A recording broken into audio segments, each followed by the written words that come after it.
Manda a segunda. Passaram-se mais 5 dias, não voltou a R, manda para o edital. Intimação foi frustrada. Ok? Bastante simples essa questão. É só uma mudança para atender o entendimento do STJ. Ainda na intimação, isso já é uma alteração, de novo, para o concurso de São Paulo que está aí aberto agora. Uma alteração recebe bastante apreço de um membro da banca. Telegrama. Ao invés de enviar carta com AR, enviar um telegrama com aviso de recebimento. O item 45.2 passou a dizer o seguinte: a intimação também pode ser expedida por telegrama, transmitida à Empresa Brasileira de Correios e Telégrafos, com observação do item 46, que são os elementos que tem que ter na intimação, considerando-se cumprida com a confirmação da entrega no endereço do destinatário, da qual conste a data, a hora e o nome da pessoa que recebeu o telegrama. Tranquilo. Ah, mas como é que eu comprovo isso? Porque o telegrama não volta, um AR propriamente dito.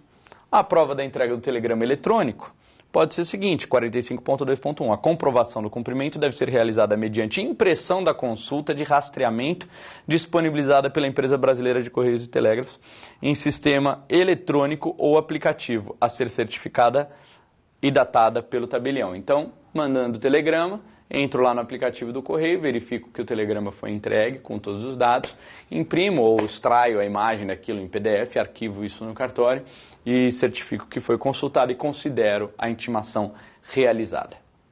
Ok? Ainda uma alteração de intimação.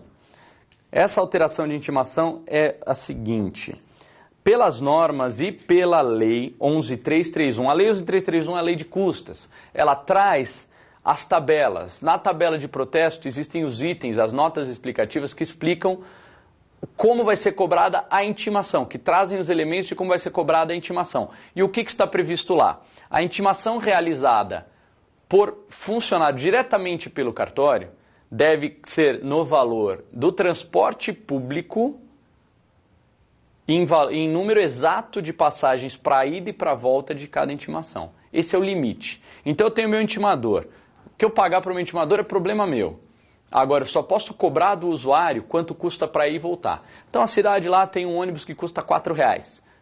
E dá para chegar em qualquer lugar da cidade de ônibus, com um bilhete só. Tem lá um bilhete que vale por 2, 3 horas.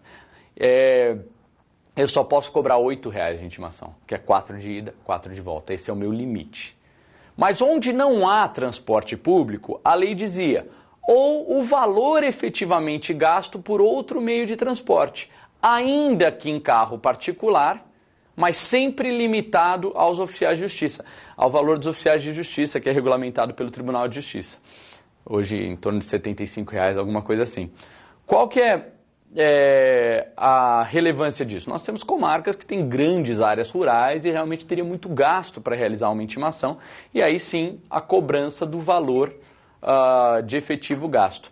O que acontecia é que havia e tudo isso era feito por portaria do juiz local. Havia uma regra meio confusa, que algumas comarcas cobravam muito menos e outras muito mais, sendo circunscrições quase idênticas para intimações quase na mesma distância. Então nós chegávamos a ter situações que a cidade inteira não tinha transporte público e o juiz tinha autorizado a cobrança do valor do oficial de justiça para qualquer lugar dentro da cidade, o que acabava encarecendo demais um procedimento de protesto injustificadamente, certo? E com isso, essa situação de discrepância entre um cartório e outro foi parar na corregedoria, e a corregedoria houve por bem regulamentar da seguinte maneira: quando utilizado outro meio que não o transporte público, quando inexistente o transporte público, haverá um valor de quilometragem.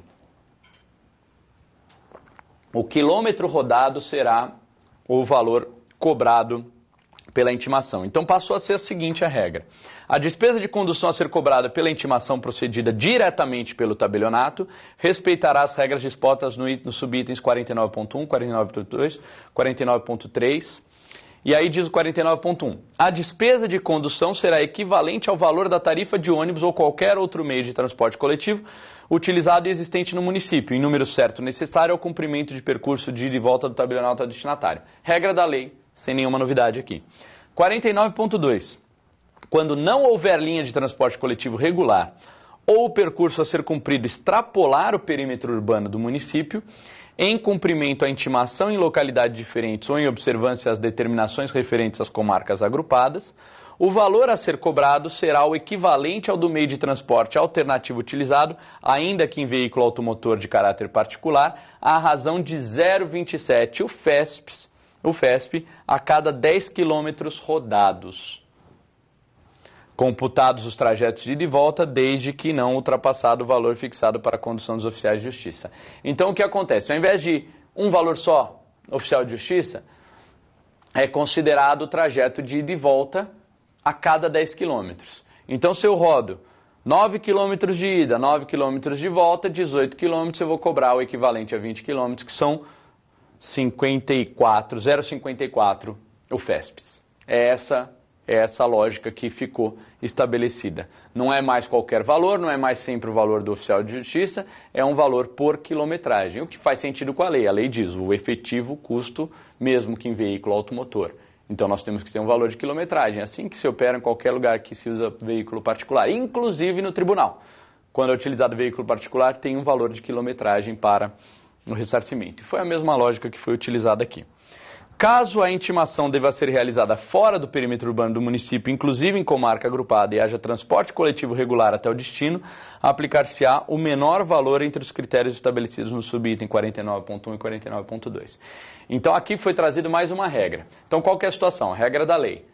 O intimador é do próprio tabelionato.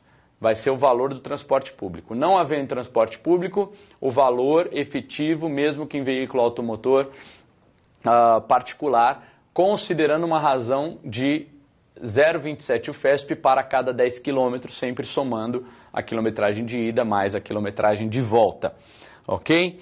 E se houver uma intimação fora da cidade, é muito comum a comarca ter mais de uma cidade, ou a comarca ser uma comarca agrupada, em que eu tenho obrigação de intimar em outras cidades. Vou cobrar direto o valor do veículo automotor se eu for a outra cidade? Não, porque também existe, e é muito comum isso, transporte coletivo regular entre uma cidade e outra. Há essas cidades que são vizinhas, que tem sim a linha de ônibus que leva de uma cidade para outra. Aí o que vai ser aplicado é esse valor da linha de ônibus se for o mais barato. Se for mais barato a 0,27 o FESP, fica 0,27 o FESP. Se for o da linha de ônibus mais barato, fica o da linha de ônibus mais barato. É sempre um caminho de se buscar o valor mais barato de efetivar a intimação, desde que disponível esse valor mais barato ao tabelionato. Se existe meio de chegar lá por esse valor, quer dizer que o tabelionato pode gastar só esse valor. Se gastou mais, foi uma opção própria, mas normalmente o que se gasta é menos. 0,27 FESP é muito mais do que uma moto precisa para rodar essa distância de 10 quilômetros, certo? Editais. Houve uma alteração também em relação aos editais. Na verdade, foram duas alterações sequenciais que aconteceram, três, na verdade, alterações sequenciais que aconteceram na parte de editais, trazendo a possibilidade de publicação eletrônica dos editais. Item 54, segundo a nova redação. A intimação será feita por edital se a pessoa indicada a aceitar ou pagar for desconhecida, sua localização incerta ou ignorada, ou quando na forma do item 45 for tentada a intimação no seu endereço. Por que sofreu alteração aqui? Porque a regra anterior tinha previsão de que se a pessoa residisse fora da circunscrição do tabelionato, o edital seria extraído. Lembram que nós vimos a alteração de que mesmo residindo fora deve ser tentada a intimação postal, com até um prazo estendido de 3 para 10 dias, né? Se não voltar o AR dentro dos 3 dias, pode esperar até 10 dias a volta desse AR, aí manda de novo e pode esperar até 15 dias, se não voltar a 15 dias, aí sim edital. Então precisou alterar para suprimir essa situação de que o edital seria extraído no caso de pessoa residente fora da comarca, fora da circunscrição do tabelionato. Ok? Então essa foi a alteração de 54. A fixação do edital e publicação do edital com a alteração de 55, que trouxe a possibilidade do edital eletrônico. O edital será fixado no tabelionato e publicado pela imprensa local com indicação do endereço deste.